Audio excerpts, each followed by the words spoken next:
Jeg har aldrig været derovre, men jeg kan ikke lide det.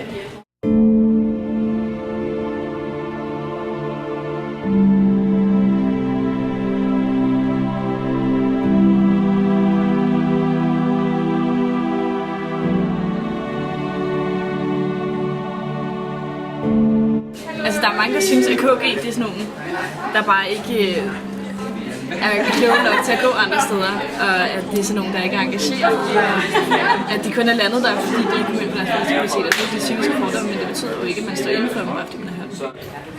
De er jo ikke lige så gode som os, altså. De går ikke på sangerne. Jeg tror ikke, at det er de skarpeste knive, der render rundt derinde på KG. Sorry to say.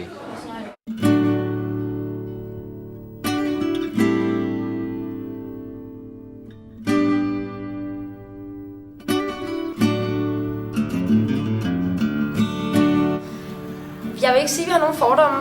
I hvert fald ikke uden belæg. Altså, jeg synes, vi har lidt et indblik af, at Sankt Annæ hater lidt på os, i forhold til, at de måske mener, at vi ikke er lige så meget fagligt med, og vi er ikke lige så engageret i skolen, som I måske er. Hvilket jeg ikke mener passer. Jeg vil mene, at der har altid været en stor konkurrence mellem KG og Sankt Annæ. Da Sankt Annæ de siger, at de er skide gode til musik, og KG kan finde ud af det. Primært der ligger forskellen. Og så er det jo bare, der er blot en mur imellem os. Der skal jo være en krig, altså. Der er ikke andet for. Så jo, der er helt klart fordomme om Sankt Annæ. De fordomme, som der var der, da jeg gik der, det var, at SAG'er var snobbet. Og jeg synes selv, at de var mega seje. Og ikke rigtig gad at snakke med andre, fordi at de selv synes, at de var mega gode til at spille musik.